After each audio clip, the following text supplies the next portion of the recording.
Shalom frères et sœurs, que le Seigneur vous bénisse abondamment.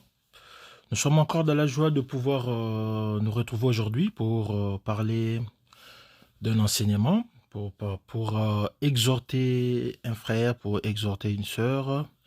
C'est bien votre frère Chris Malanda, ministre de la parole. Aujourd'hui, le Seigneur nous a mis dans le cœur de pouvoir partager sur les pouvoirs qu'il nous a donnés sur les serpents et sur les scorpions. Alors, nous avons tiré notre thème dans le livre de Luc au chapitre 12e, le verset 19. Donc, nous avons intitulé notre enseignement, notre exhortation comme suit. Marcher sur les scorpions, marcher sur les serpents. Voilà. Mais avant toute chose, remettons ces moments entre les mains du Seigneur. Merci, tendre Père, pour ces moments de gloire. Merci parce que tu nous as aimés, tu nous as donné le pouvoir de dominer les œuvres du diable, de dominer la puissance satanique au-dedans de nous et en dehors de nous pour que nous puissions être intouchables parce que toi tu as écrasé les diables et tu nous as légué le pouvoir de dominer sur toutes tes chairs qui ne confessent pas ton nom. Garde-nous par ta présence et veille sur ton enseignement. Nous avons ainsi prié par Jésus, ton Fils, notre Seigneur. Amen. Voilà. Donc, sans plus tarder, nous allons lire notre texte de base. Nous sommes dans Luc, le chapitre 10e, le verset 19. Je lis au nom de Jésus. « Voici, je vous ai donné le pouvoir de marcher sur les serpents et les scorpions, et sur toute la puissance de l'ennemi, et rien ne pourra vous nuire. » Parole du Seigneur. Voilà. Donc ici, Jésus nous confirme qu'il nous a donné. Quand vous regardez, c'est un passé composé pour dire que l'action est déjà cristallisée dans le passé parce que Jésus nous a donné le pouvoir. Voilà, je vais dire à un frère, je vais dire à une sœur que nous avons le pouvoir. Dieu nous a donné le pouvoir de marcher sur les scorpions, de marcher sur les serpents, de marcher sur toute puissance de l'ennemi. Voilà. Et rien ne pourra nous nuire. Si vous êtes chrétien, si vous vous appelez enfant de Dieu, sache que l'Éternel vous a donné le pouvoir, de dominer, comme il a donné le pouvoir à Adam de dominer les poissons de la mer, de dominer les reptiles, de dominer les oiseaux. Nous aussi, nous avons reçu ces pouvoirs de la main de Jésus. Il nous les a donnés parce que nous avons reçu l'autorité sur tout esprit. Mais nous allons nous poser la question, pourquoi Jésus nous a donné ces pouvoirs? C'est parce que vous allez bien vous rendre compte que nous sommes dans les déserts. Nous sommes dans les déserts. Remarquez, Dieu va apparaître à Moïse dans le buisson Adam, vous savez l'histoire. Il va dire à Moïse qu'il a écouté le malheur de son peuple, les cris de son peuple. Il est descendu lui-même pour sauver son peuple. Et pour cela, il va charger Moïse d'accomplir cette mission. Moïse ira chez Pharaon et vous savez les pourparlers qu'il y a eu entre lui et Pharaon jusqu'à ce que l'ange exterminateur va tuer le premier-né et Pharaon va libérer les enfants d'Israël. La sortie des enfants d'Israël en Égypte, c'est en fait notre appel du monde vers la vie des chrétiens. Vous voyez? Donc nous aussi, comme chrétiens, nous étions dans l'Égypte. L'Égypte ici, je vois le monde, je vois tout ce qui est péché, je vois le parvis, en d'autres termes, vous voyez. Parce que dans le livre d'Apocalypse, le chapitre 11, le verset 2, ou dans le livre de Luc, le chapitre 21, le verset 24, là, on nous dit que le parvis était voué aux nations pour qu'ils puissent être foulés aux pieds. Donc, le parvis est à la merci de pécheurs, de méchants. Tout comme dans l'Égypte, nous étions esclaves. Nous souffrons, les péchés nous retenaient captifs. Alors, lorsque Dieu nous a fait grâce, il nous a fait sortir de l'Égypte. C'est en d'autres termes notre conversion, notre repentance. Voilà. Nous sommes repentis par la grâce de Dieu, nous sommes sortis du monde. Ce qui fait qu'aujourd'hui, parce que nous sommes sortis du monde, nous ne pouvons plus vivre comme si nous étions dans le monde. Vous voyez? Parce que nous lisons dans Philippiens 2, le verset 15, « Afin que vous soyez irréprochables et purs, des enfants de Dieu irrépréhensibles, au milieu d'une génération perverse et corrompue, parmi laquelle vous brillez comme de flambeaux de l'amour. Vous voyez? Donc l'Écriture nous dit que nous devons briller dans ces mondes pervers, dans ces mondes corrompus, que les diables règnent, parce que le monde est aux mains du diable. En Égypte, nous servons les diables autrefois, mais le Seigneur nous a fait grâce. C'est pourquoi Paul dit dans Éphésiens 2, nous étions parmi de ce nombre, nous étions rebelles, nous étions des enfants des colères. Mais par la grâce, Dieu nous a fait sortir de l'Égypte. Vous voyez? Donc la sortie de l'Égypte, c'est la sortie de la vie de péché.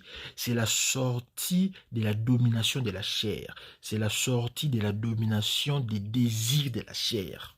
Voilà mon bien-aimé. Donc tu es sorti de l'Égypte, ne retourne plus en Égypte. Il ne faut pas vivre comme si vous étiez encore en Égypte. Parce qu'en Égypte, nous étions opprimés par le péché. La Bible nous dit, voici donc ce que j'ai dit et ce que je déclare dans le Seigneur, c'est que vous ne devez plus marcher comme les païens qui marchent selon la vanité de leurs pensées. Donc, Dieu nous a fait sortir de l'Égypte. Nous ne pouvons plus marcher comme le païen, afin de vivre non plus selon les convoitises des hommes. Vous voyez, on ne peut pas vivre selon les désirs, selon la mode, selon ce qui s'est fait aujourd'hui. Nous voulons copier le monde, mais selon la volonté de Dieu. Pendant que c'est temps que nous sommes encore sur la terre, nous devons apprendre à vivre selon la volonté de Dieu, parce que nous devons nous laisser conduire par le Saint-Esprit, parce que le Saint-Esprit a des désirs contraires aux désirs de la chair. Les désirs de la chair nous fait retourner en Égypte, alors que les désirs du Saint-Esprit nous fait sortir de l'Égypte et nous devons tourner dos à l'Égypte. Voilà. Tout ça, je suis en train d'expliquer pourquoi Jésus nous a donné le pouvoir de marcher sur les serpents et les scorpions. Voilà, pourquoi il nous a donné, c'est ce que je suis en train d'expliquer. Donc, lorsque nous sortions d'Égypte, alors la Bible nous dit, après la sortie des enfants d'Israël, qu'est-ce qui s'est passé? Les Égyptiens n'ont pas abandonné, vous voyez. C'est pourquoi le péché ne nous laissera pas. Les amis auxquels vous étiez attachés l'autre fois, quand vous étiez encore dans l'adultère, quand vous étiez encore dans l'impudicité, quand vous étiez encore dans le vol, quand nous étions encore dans le péché, c'est ce que j'allais dire, ces amis-là ne nous laisseront pas, parce qu'ils ne seront pas contents que nous puissions embrasser une bonne vie et qu'ils puissent rester dans cette vie de péché. Donc ils vont nous suivre, c'est comme les Égyptiens et Pharaon ont poursuivi les enfants d'Israël. Vous voyez? Donc nous devons nous mettre en tête que le diable n'abandonne pas. Le diable n'abandonne pas. Il est en train de rôder cherchant la porte. Dès que vous ouvrez la porte, le diable va pénétrer. Donc nous devons nous rendre compte que notre vie passée, nos amis, nos fréquentations pourraient toujours nous suivre. C'est pourquoi la Bible a demandé que nous puissions retenir ferme. Nous ne puissions pas retourner en arrière, ne pas regarder en arrière. Sinon, nous allons tomber. Vous voyez? Donc, après cette sortie, ils ont été poursuivis, mais ils devaient traverser. Ils devaient passer la mer Rouge. Voilà. Alors, la sortie est suivie de la traversée de la mer. Or, lorsque nous lisons 1 Corinthiens chapitre 10, si vous prenez le premier verset jusqu'au verset 3 ou 4, là, Paul nous parlait de la traversée comme le baptême. Voilà. Donc, nous sommes appelés à recevoir les baptêmes. Les baptêmes ici dont je ne parle pas seulement du baptême des eaux. Non, parce que ce n'est pas le baptême de l'eau qui nous fait des chrétiens. Non. Les baptêmes dont nous parlons ici, c'est les baptêmes dans le corps de Christ. Vous voyez? Et les baptêmes dans le corps de Christ, c'est les baptêmes qui nous appellent à une nouveauté de vie. Voilà. Donc, si vous avez reçu le baptême et que vous continuez toujours dans les péchés, les baptêmes-là ne vous a rien servi. Parce que le baptême de l'eau, c'est en fait un engagement d'une bonne conscience que je vais servir le Seigneur. Je m'engage pour mener une nouveauté de vie. Je vais mener une nouvelle vie parce que la Bible dit les choses anciennes sont passées. Je suis devenu une nouvelle créature. Vous voyez? Donc en devenant une nouvelle créature, je ne peux plus retourner dans ce que je faisais auparavant. Voilà. C'est le baptême qui m'y rappelle. Mais le baptême qui nous unit à Christ, c'est ça le vrai baptême. Donc le baptême de l'eau, C'est un engagement, une conscience que je m'engage. Mais le vrai baptême, c'est les baptêmes qui nous conduisent à la conversion. Savoir que nous formons désormais un seul corps avec le Christ. C'est les baptêmes dans le corps. Parce que la Bible a dit, il y a un seul baptême. J'ai toujours dit, un seul baptême, ce n'est pas les baptêmes de l'eau, frère. Vous voyez? Parce que dans 1 Corinthiens 10, là-bas, Paul est en train de dire qu'ils ont été baptisés en Moïse. Vous voyez? Conduits par Moïse, nous aussi, nous sommes baptisés en Christ. Donc nous devons être conduits par Christ. C'est ça les baptêmes. Les baptêmes qui doivent nous changer de vie. Les gens doivent savoir, doivent reconnaître que notre ami, notre frère, notre sœur, à qui autrefois était pécheur, était injurié, était calomniateur, était commère, était ceci, cela, a changé de vie. Voilà, c'est ça les vrais baptêmes. Donc il nous faut être baptisés. Et le baptême, ici, j'ai dit, le baptême ne sauve pas le baptême de l'eau, non. C'est la foi en Jésus-Christ qui sauve. C'est l'appartenance dans le corps de Christ qui sauve. Ça, vous savez déjà. Donc, après cette conscience, nous entrons dans le désert. Voilà. Donc, parce que les enfants d'Israël sont sortis d'Égypte, ils ont traversé la mer et ils ont commencé la marche dans le désert. Voilà. C'est là où nous sommes, frères. Donc, nous sommes en train de marcher dans le désert. Or, vous savez, lorsque vous lisez la Bible, il y a plusieurs choses qui s'est passées dans le désert. Dans le désert, il y a eu des serpents, il y a eu des scorpions. Voilà. C'est pourquoi ce n'est pas un hasard que Jésus a dit qu'il nous a donné le pouvoir de marcher sur les serpents et sur les scorpions. Pourquoi? C'est parce qu'il sait que nous sommes dans les déserts. Et dans les déserts, les enfants d'Israël ont été attaqués, ont été mordus par les serpents, ont été piqués par les scorpions. Vous voyez? Donc, ce pouvoir qui nous est donné, ce pouvoir qui nous est légué, ce n'est pas un hasard. C'est parce que Jésus sait que nous sommes en train de marcher et nous aurons des tribulations, nous aurons des attaques. Ce n'est pas seulement les serpents et les scorpions. Il y a eu aussi Balaam, vous voyez. Balaam est là. Balaam, c'est cet esprit qui veut nous faire croire que le monde, c'est aussi notre frère. Que nous pouvons chanter comme des païens, que nous pouvons danser comme des païens, que ce n'est pas un problème, nous sommes tous des frères. Ça, c'est l'esprit Balaam. C'est en fait la doctrine des Nicolaïtes. Donc, Balaam est aussi un obstacle dans les déserts. Il y a eu la prostitution, parce que Paul dit, plusieurs entre vos pères se sont prostitués dans les déserts et en sont morts, vous voyez. Donc la prostitution, quand je dis la prostitution ici, c'est l'idolâtrie, c'est des enseignements des démons. Vous aimez les enseignements des démons justement parce que nous sommes dans le désert. Donc il y a plusieurs obstacles. Voilà, donc tout ça, c'était pour donner le but de notre enseignement. Pourquoi Jésus nous a légué le pouvoir de marcher sur les serpents et les scorpions? Vous devez savoir, c'est parce que nous sommes dans les déserts et que dans les déserts, il y a les serpents qu'il faudrait vaincre, qu'il y a des scorpions qu'il faudrait tuer, il y a des serpents qu'il faudrait taper sur la tête, vous voyez. Donc, nous devons avoir cette conscience que nous sommes dans les déserts. Et dans les déserts, Jésus nous a donné ce pouvoir afin de vaincre ces deux bêtes. Ces deux bêtes, ce ne sont pas de bêtes à négliger, frère, comme nous allons le voir. Donc, marcher signifie quoi? Quand on dit « il nous a donné le pouvoir de marcher sur les serpents, sur les scorpions », cela signifie « Jésus nous a donné le pouvoir de piétiner ». Voilà. Jésus nous a donné le pouvoir d'écraser.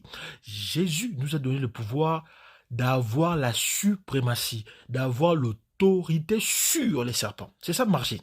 Marcher vraiment à l'essence du mot grec. Pathéo. Pathéo, c'est mettre le pied sur, imposer. Voilà. Nous devons marquer notre empreinte d'autorité sur les serpents. Nous devons dominer sur les serpents.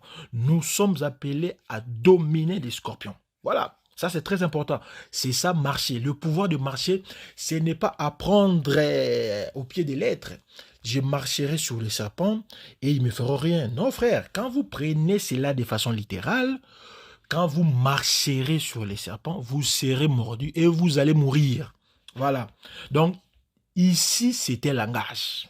Marcher sur les serpents et les scorpions, c'est un langage. Cela ne signifie pas que vous devez prendre un serpent et marcher dessus. Il va vous mordre et vous allez mourir. Donc c'est un langage des enfants de Dieu. C'est le langage de la Bible. C'est pourquoi nous disons marcher, c'est piétiner, c'est dominer, c'est avoir l'autorité sur les serpents. Nous avons reçu ces pouvoirs, nous avons reçu cette autorité de notre époux, de notre Seigneur, de notre Maître Seigneur Jésus-Christ. Voilà, gloire à l'Éternel. Parce qu'il nous a aimés, nous, son épouse, et il nous a donné la puissance, il nous a donné sa chevelure. C'est pourquoi nous sommes plus que vainqueurs. Voilà, mais qui sont les serpents et les scorpions? Parce que je viens de dire tout à l'heure qu'il ne s'agit pas des serpents physiques. Il ne s'agit pas des scorpions physiques que vous voyez dans les documentaires, que vous voyez dans les géographiques nationales. Non, non, non, frère, ce n'est pas ça. Il ne s'agit pas de la zoologie physique ici, frère. Il s'agit d'un langage spirituel. Parce que la Bible emploie un langage spirituel pour des choses spirituelles. Alors, qui sont les serpents? Qui sont les scorpions? Premièrement, vous devez retenir que les serpents et les scorpions font partie de la puissance de l'ennemi. Parce que si vous lisez l'écriture que nous avons lue au début, il est dit que je vous ai donné le pouvoir de marcher sur les serpents et les scorpions et sur toute la puissance de l'ennemi. Vous voyez? Donc, les serpents et les scorpions font partie de la puissance de l'ennemi. Mais qui est l'ennemi? Qui est l'ennemi? On ne va pas réfléchir. L'ennemi, c'est l'apôtre Pierre qui nous donne la définition. Il a dit dans 1 Pierre, le chapitre 5, le verset 8, « Soyez sobres, veillez, votre ennemi, votre adversaire, les diables, rôdent comme un lion rugissant. » Voilà. Donc, les diables, l'ennemi, l'adversaire, c'est lui, les diables. C'est lui qui est notre ennemi, c'est les diables. Donc, toute la puissance de l'ennemi, il s'agit ici de la puissance satanique. Voilà. Donc, les serpents et les scorpions font partie de la puissance satanique. Donc, ce sont des esprits. Ce sont ceux qui sont au service du diable. C'est ça, les serpents. Donc, quand on parle des serpents, quand on parle des scorpions, il faudrait premièrement savoir qu'il s'agit de la puissance de l'ennemi. Il s'agit de ceux qui ont la puissance satanique. Voilà, ça c'est très important. Et puis deuxièmement, vous devez savoir que les serpents et les scorpions vivent dans les déserts. Oui, nous avons dit vivent dans les déserts. Lorsque nous lisons, nous allons lire cette écriture, cherchons. Nous sommes dans Deutéronome le chapitre 8. Deutéronome chapitre 8. Commençons par des versets 12. Voilà. Je lis au nom de Jésus. Lorsque tu mangeras et tu te rassasieras, lorsque tu bâtiras et tu habiteras de belles maisons, lorsque tu verras multiplier ton gros et ton menu bétail, s'augmenter ton argent et ton or et s'accroître tout ce qui est à toi, prends garde que ton cœur ne s'enfle et que tu oublies l'Éternel, ton Dieu, qui t'a fait sortir du pays d'Égypte, de la maison des servitudes, qui t'a fait marcher dans ces grands et affreux déserts où il y a des serpents brûlants et des scorpions, dans les lieux arides, sans eau, et qui a fait jaillir pour toi de l'eau du rocher le plus dur. Parole du Seigneur. Voilà. Donc, cette écriture de Deutéronome 8 nous dit quoi? Lorsque tout ira mieux en nous, lorsque nous serions bénis, nous ne devons pas oublier quoi? D'où nous sommes tirés. Nous sommes tirés de la maison des servitudes. Voilà, nous étions esclaves du péché. Par la grâce de Dieu, Dieu nous a appelés, il nous a fait sortir de cette servitude, parce que si les fils vous affranchissent, vous êtes réellement libres. Il nous a franchis et il nous rappelle que nous marchions dans les déserts. C'est un désert affreux. Et que dans ces déserts, il y avait des serpents brûlants, il y avait des scorpions, vous voyez. Donc, Les serpents et les scorpions règnent, opèrent dans les lieux sans eau, des lieux arides. Et ça signifie quoi? Ici, les déserts, c'est une personne, frère. Les déserts, c'est une personne qui n'a pas de l'eau. Or, l'eau, c'est la parole. L'eau, c'est Christ. Donc, les serpents dominent sur ceux qui n'ont pas Christ. Vous voyez, les serpents marchent, les scorpions piquent ceux qui sont terris des eaux. Voilà. Quand tu n'as pas l'eau en toi, quand tu es un désert, j'ai dit les déserts ici, c'est un homme qui n'a pas Jésus. Voilà, tu es un désert. Parce que Jésus est la parole et la parole donne la vie. Vous savez encore, les diables ne vont dominer que ceux qui n'ont pas Christ en eux. Parce que quand nous lisons que c'est lui qui pêche est du diable, car le diable pêche dès le commencement. Les fils de Dieu a apparu afin de détruire les œuvres du diable. Vous voyez, quand tu as Christ en toi fait détruire les œuvres du diable. Le diable ne peut pas régner dans ta vie. Nous sommes en fin de l'année, vous voyez. Si tu t'es laissé conduire par la chair, les serpents, les scorpions avaient pris la suprématie sur toi. Mais c'est message pour toi parce que tu ne peux pas entrer en 2024 avec la domination des serpents. À vous qui me suivez, toi mon frère, toi ma soeur qui n'a pas encore reçu Jésus, voilà, il est temps parce que vous êtes un désert. Les pasteurs peuvent déclarer sur vous de bonnes choses. Ils peuvent vous raquer l'argent, vous demander des bénédictions, vous vendre des choses. Mon frère, la déclaration de pasteurs, la déclaration des hommes de Dieu n'auront aucun effet parce que vous êtes un désert. Donc, ce n'est pas cette déclaration qui fera que vous soyez une fontaine. Non, frère. Pour que vous soyez une fontaine, il faudrait d'abord recevoir Jésus. C'est lui l'eau de la vie. Vous voyez? Donc, quand vous êtes un désert, quand vous êtes un lieu aride, les serpents seront là. Les scorpions seront invités. Voilà. C'est pourquoi je lance cet appel. Jésus est encore là, il vous aime. Si tu t'es converti un jour, tu as cru en Jésus, mais tu es retombé dans le péché, tu as négligé à cause des choses qui se sont passées cette année 2023. Tu étais fatigué. Je vous exhorte, ma soeur, je vous exhorte, mon frère, de pouvoir se relever. Jésus a dit aux femmes, ce n'est pas pleurer qu'il faut, mais il faut se relever. Dieu aime ceux qui se relèvent. Il ne faut pas être abattu parce que l'esprit d'abattement, comme on va voir, l'esprit de faiblesse, l'esprit de tourment, c'est du diable. C'est du diable. Donc, les serpents et les scorpions fonctionnent ensemble, frères. Vous allez remarquer quoi? Je vais lire une écriture. Nous sommes dans Apocalypse, le chapitre 9. Commençons par, lisons le verset 10. Apocalypse 9, le verset 10, j'ai lu au nom de Jésus. Elle avait de queues semblables à des scorpions et des aiguillons. Elle avait ses sons de sauterelles, vous savez. Et c'est dans leur queue qu'était le pouvoir de faire du mal aux hommes pendant 5 mois. Le verset 19, je prends le verset 19. Car le pouvoir des chevaux était dans leur bouche et dans leur queue était semblable à des serpents ayant des têtes. Et c'est avec elle qu'elle faisait du mal. Parole de Jésus. Voilà. Donc, vous avez, si vous avez lu avec moi, vous allez comprendre quoi? Que les serpents et les scorpions agissent de manière contraire. Cela signifie quoi? Les serpents ont le venin, mais les scorpions aussi ont le venin. Mais les serpents inoculent son venin par la tête, par la bouche, par sa langue, alors que les scorpions inoculent son venin par sa queue, par son dard, vous voyez, par son aiguillon. Voilà. Donc, cela signifie quoi? Les serpents et les scorpions fonctionnent ensemble. C'est ce que fait le diable. Si le diable vous attaque par la tête, il va vous mordre. Si vous échappez à la morsure des serpents, il faut être prudent parce que vous allez recevoir la piqûre du scorpion. Vous voyez? Donc, les serpents, c'est la tête du diable et les scorpions, c'est la queue du diable. Voilà. Donc, le diable agit par sa tête, par les serpents, au travers de sa langue, mais le diable aussi agit au travers de sa queue, par les dards, par l'aiguillon. Donc, les diables, c'est pourquoi la Bible appelle les diables rusés. C'est un malin.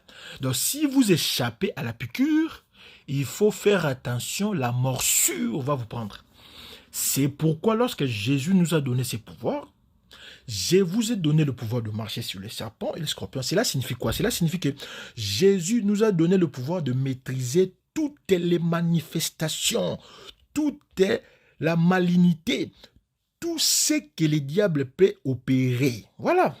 Nous sommes appelés à dominer les diables dans ses extrémités, la tête et la queue. Voilà. C'est ça. C'est ça, saisir les serpents. Parce que Marc 16, le verset 8 dit, voici les miracles les miracles qui suivront ceux qui allons crier. En mon nom, ils chasseront, dans mon nom, ils saisiront les serpents. Voilà. Saisir les serpents, en d'autres termes, c'est maîtriser les manifestations, les deux extrémités du diable. Maîtriser la tête, les serpents, mais maîtriser aussi la queue, les scorpions. Voilà, ça c'est très important.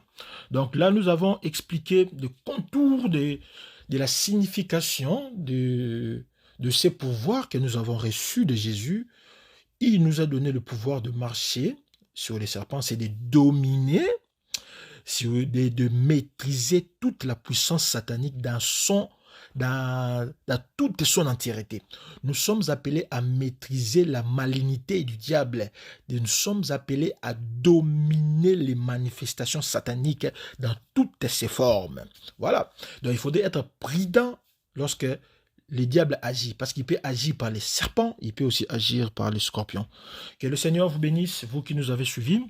Que le Seigneur soit votre partage. Voilà. Maintenant, nous voulons donner la signification de marcher sur les serpents et de marcher sur les scorpions. C'est quoi marcher sur les serpents et marcher sur les scorpions? Ici, je donne le sens général de marcher. Voilà. Jésus nous a donné le pouvoir sur Satan, mais il nous a aussi donné le pouvoir sur ses émissaires. Vous voyez? Donc, la confrontation avec les diables et sa puissance, c'est une réalité. Parce qu'il y a des gens qui peuvent croire que Satan n'existe pas, comme nous l'avons toujours entendu, mais c'est faux. Le diable agit et la Bible reconnaît que le diable a une puissance. Ce n'est pas négligé. C'est pourquoi Éphésiens 6 catégorise la puissance satanique. Nous sommes dans Éphésiens 6, le verset 12. Car nous n'avons pas à lutter contre la chair et le sang, vous voyez, mais contre les dominations, contre les autorités, contre le prince de ce monde des ténèbres, contre les esprits méchants dans le lieu céleste. Voilà. Donc, les diables, c'est une réalité. Sa puissance, c'est une réalité. Et ici, on nous a catégorisé ces puissances. Il y a des dominations, il y a des autorités, il y a des princes, des principautés, mais il y a aussi des esprits méchants, vous voyez. Or, ce qui est intéressant, c'est quoi? Lorsque nous allons lutter avec ces puissances sataniques, nous sommes déjà des champions, frères. C'est pourquoi j'aime Jésus. Nous sommes déjà des vainqueurs. Avant même que nous puissions combattre, nous sommes déjà vainqueurs. Pourquoi je dis ça? Parce que Jésus nous a fait passer des statuts de champions à héros. Vous voyez, nous sommes des champions avant même la bataille, avant même la compétition. Nous sommes des héros, des vaillants, parce que nous avons gagné. Vous voyez, c'est pourquoi j'aime cette écriture d'Éphésiens 1er, de verset 20 et puis 21. Il a déployé en Christ en les ressuscitant des morts, en les faisant asseoir à sa droite dans les lieux célestes. Vous voyez, verset 21, au-dessus de toute domination, de toute autorité, de toute puissance, de toute dignité, de tout nom qui se peut nommer. Non seulement dans ces siècles présents, mais encore dans les siècles à venir. Parole du Seigneur. Voilà. Ça dit que les puissances d'Éphésiens 6, 12, ce sont des puissances qui œuvrent, qui opèrent dans le lieu céleste. Maintenant, Jésus, après sa mort, il a été élevé au-dessus de les célestes. Vous voyez? Donc, nous sommes au-dessus. C'est pourquoi nous pouvons marcher sur. On marche sur. Pour marcher sur, il faut être élevé. c'est une position d'autorité. Donc nous devons être au-dessus de la puissance satanique. J'aime Jésus. Alors, parce que lui, il a pris cette position, qu'est-ce qu'il a fait? Il nous a fait asseoir dans la même position que lui. Or, lui, il est dans la position élevée, au-dessus de domination, au-dessus des autorités, au-dessus des puissances, au-dessus des dignités, au-dessus de tout nom. De Mama Kamba, au-dessus de son nom, au-dessus des noms de Isis, au-dessus des noms de Astarté, au-dessus de mon oncle, au-dessus de ma tante, au-dessus de quiconque.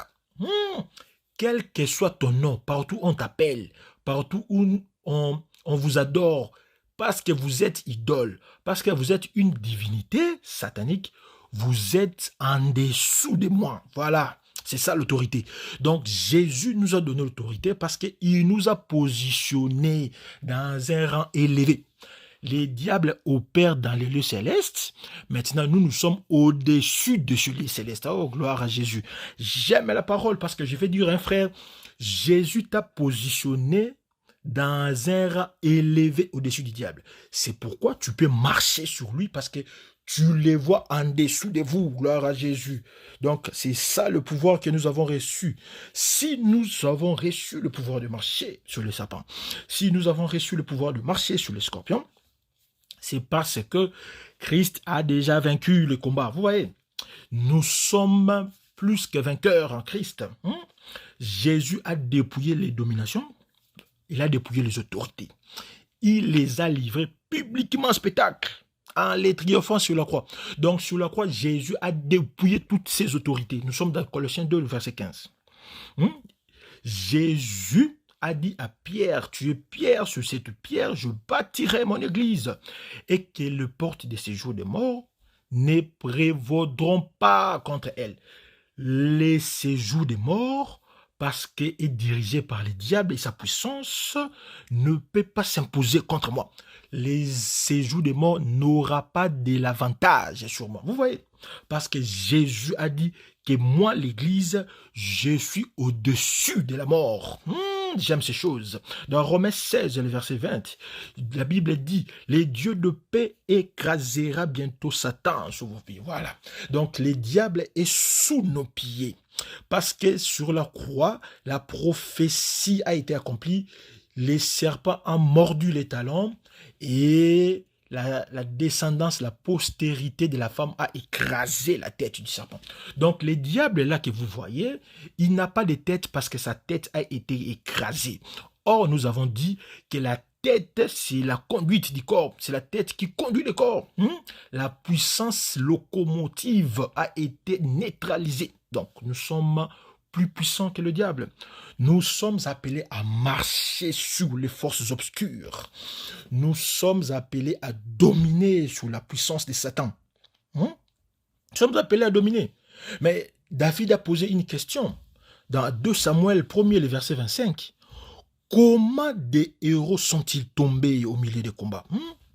Comment Jonathan a-t-il succombé sur les collines? David s'est soucié, posé la question. Mais la réponse, c'est dans la Bible. C'est parce que Jonathan, c'est parce que ces héros ignoraient ce qu'ils étaient. Ils étaient des héros qui s'ignorent. Je ne veux pas, mon frère, je ne veux pas, ma soeur, que vous soyez des héros ignorants, que vous ne savez pas ce que vous êtes. Vous êtes toujours un peureux devant votre oncle sorcier. Vous êtes toujours peureux devant votre tante sorcière.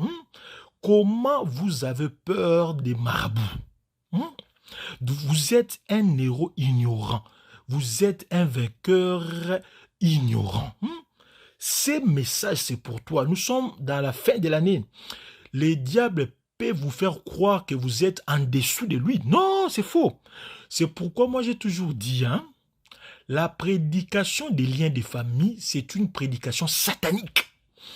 Cette prédication, cette manière de croire que les diables vous poursuivent, que les liens des sangs de votre père, de votre mère dominent encore sur vous, c'est vraiment un enseignement de vous retenir dans le domaine satanique. Jésus nous a donné le pouvoir parce qu'il nous a fait asseoir dans les lieux les plus élevés que les dominations sataniques, que les puissances sataniques, que les autorités sataniques, que les puissances sataniques. Moi, je suis au-dessus. Je me positionne au-dessus. Je regarde le serpent qui est en bas de moi. Je peux le piétiner. Comment se fait-il qu'on puisse vous prêcher de combattre votre oncle, de puisse avoir peur de votre époux sorcier, de votre épouse sorcière? Comment les diables peuvent vous terroriser comme ça? C'est parce que vous êtes un vainqueur ignorant. Vous êtes un ignorant. Alors que la Bible nous dit, l'Esprit de Dieu en nous est supérieur. D'ailleurs, dans Daniel, le verset 20 à 21, on dit que l'Esprit qui était en Daniel, c'était 10 fois supérieur que le magicien. Vous voyez? Donc, je suis supérieur quand vous rassemblez tous les sorciers de votre village, je suis supérieur à eux. Quand vous rassemblez toutes les puissances sataniques, j'ai reçu le pouvoir de dominer sur eux. Donc, je ne peux pas trembler. Comment est-ce que vous tremblez devant les diables? Vous voyez un cafard, vous fouillez. Vous voyez une souris, vous montez sur le fauteuil. Vous voyez un féticheur, il vous demande même il vous commande d'enlever vos souliers. Et vous enlevez. Et vous partez même chercher un féticheur. Oh Jésus. Ça, nous avons compris que vous n'avez pas conscience de celui qui est en vous. Parce que celui qui est en moi est plus vainqueur. Vous voyez, c'est un vainqueur. Moi, je suis champion. Avant même que je puisse combattre, j'ai déjà gagné. Où est-ce que vous avez déjà vu ça? Nous sommes dans une compétition. Il faudrait d'abord entrer dans la compétition pour voir qui sera vainqueur. Mais non, pour nous les chrétiens, c'est pas ça. Nous, avant même que je puisse entrer dans la compétition, j'ai déjà vaincu. Je suis déjà un champion parce que Christ est mort pour moi. Parce que comment se fait-il un chrétien qui a peur des araignées? Ici, je ne parle pas de la phobie comme tendance à avoir peur de choses. Non, non. Ici, je parle de la phobie spirituelle. Ça signifie qu'il y a un chrétien, il y a des chrétiennes qui ont toujours peur du diable. Alors que les démons ont peur du Christ. C'est les démons qui devraient avoir peur de nous. C'est pas le contraire. Parce que la Bible dit dans Jacques 2, le verset 19, vous croyez qu'il y a un seul Dieu. Vous faites bien. Même les démons les croient aussi, mais ils tremblent. Vous voyez. Luc 4, le verset 34, on dit, les diables, les démons déclaraient, qu'y a-t-il entre nous et toi, Jésus de Nazareth? Tu es venu pour nous perdre. Je sais que tu es le Saint de Dieu. Les démons ont peur de Christ, mais nous avons Christ en nous. L'espérance de la gloire, vous voyez. Si tu as Christ en toi, les démons devraient avoir peur de vous. Comment est-ce que vous devez avoir peur des démons? On se pose des questions. Donc, nous comprenons que vous n'avez pas Christ en vous.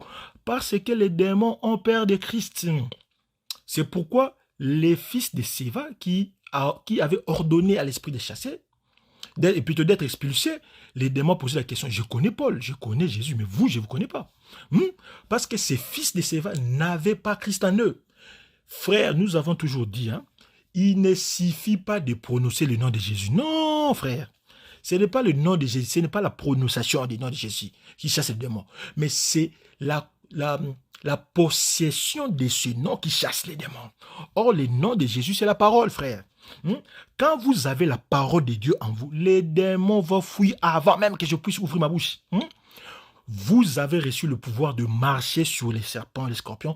Cela signifie, vous avez reçu le pouvoir de dominer, de maîtriser toutes les manifestations sataniques. Que les satans puissent se manifester en forme de crapauds, en forme de crocodiles, en forme d'araignées, en forme de souris. J'ai reçu l'autorité de les chasser. Voilà, j'ai ce pouvoir. Alors, ne tremblez plus, frère, mon vieux frère. Ne tremblez plus devant les satans. Ne tremblez plus devant les crocodiles. Ne tremblez plus devant les crapauds. Parce que la Bible dit, je vais chercher cette écriture. Il y a une écriture que j'aime, je vais chercher ça. Vous qui avez toujours peur, vous qui tremblez toujours devant des cafards, que dit la Bible? Et vous vous appelez chrétien? Non, ça c'est pas sérieux. Cherchons ça. Voilà, nous sommes dans Jérémie 1er, le verset 17. Je lis au nom de Jésus. Et toi, Saint-Terrain, lève-toi et dis-leur tout ce que je t'ordonne. Ne tremblez pas en leur présence, de peur que je ne te fasse trembler devant eux. Vous voyez? Donc ici, Jésus est en train de te dire, si tu trembles devant les démons, tu trembles devant les diables, alors il fera de sorte que tu puisses trembler alors devant eux. Parce que toi, tu as reçu le pouvoir de faire trembler les démons. Les démons doivent trembler à notre présence. Quand tu mets tes pieds sur la maison de votre oncle, c'est votre oncle qui doit fuir. Parce que Christ est reçu dans cette maison. Comment toi tu fais? Tu as Christ en toi, mais tu as peur. Non, non. Aujourd'hui, cet enseignement va te dire, mon frère, va te dire, ma soeur, tu n'es pas n'importe qui. Non. Tu es plus que les marabouts, tu es plus que les rosicruciens, tu es plus que les sorciers, tu es plus que l'ensemble de tous ceux que tu connais là, l'ensemble de tous ceux qu'on t'a fait croire qu'ils sont supérieurs à toi, puisque tu as reçu Jésus.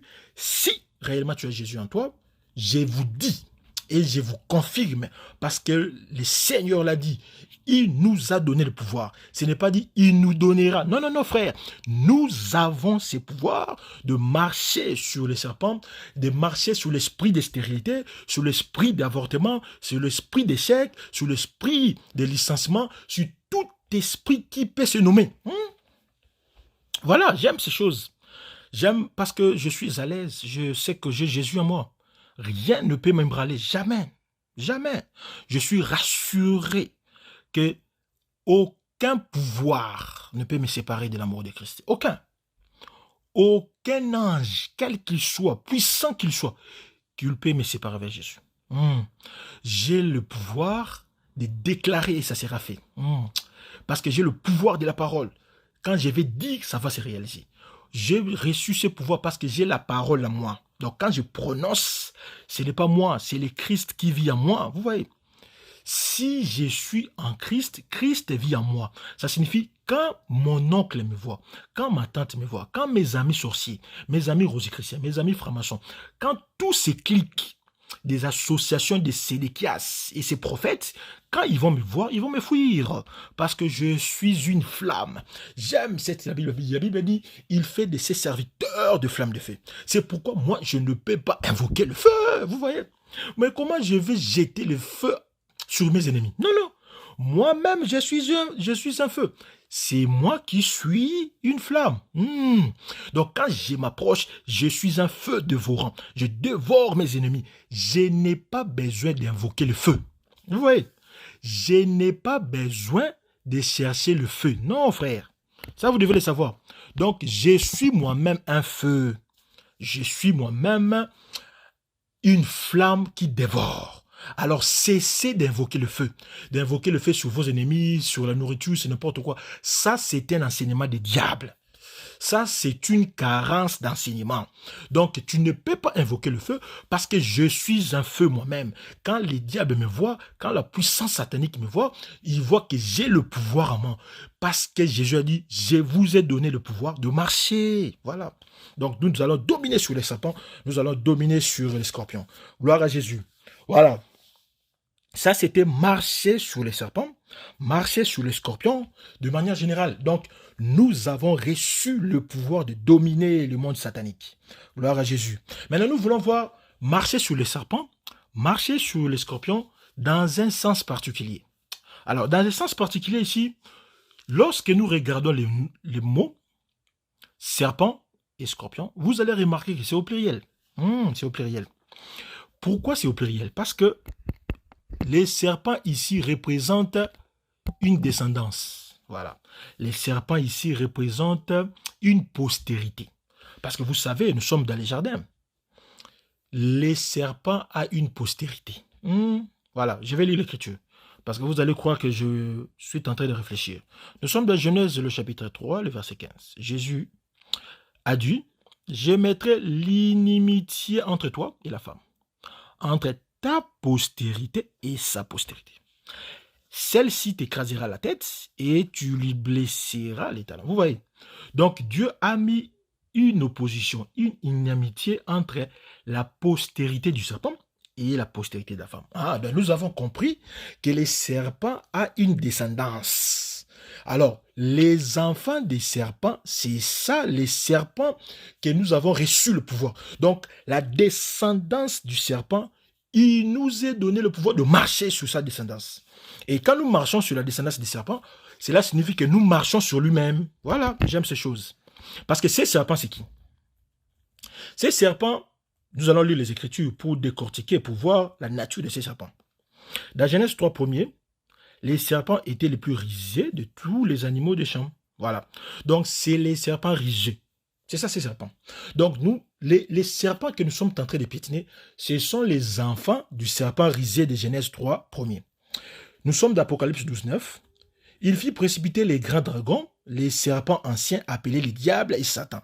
Lui, c'est lui qui séduit toute la terre. Vous voyez? Donc, nous sommes en train de piétiner les enfants du serpent ancien. Les serpents anciens, c'est les diables, c'est Satan. Donc, les enfants que nous sommes en train de piétiner là, les serpents que nous sommes en train de dominer, il est question des enfants du serpent, il est question des enfants du diable, il est question des enfants de Satan. C'est ce qui complique nos frères de l'autre côté, de frères de religion, quand il dit que Caïn est le fils biologique du serpent. Donc nous avons compris que c'est une carence des révélations. Vous voyez, Caïn ne peut pas être le fils biologique du serpent, non. Ici, les serpents que Jésus nous a donné le pouvoir, ce sont les enfants du diable.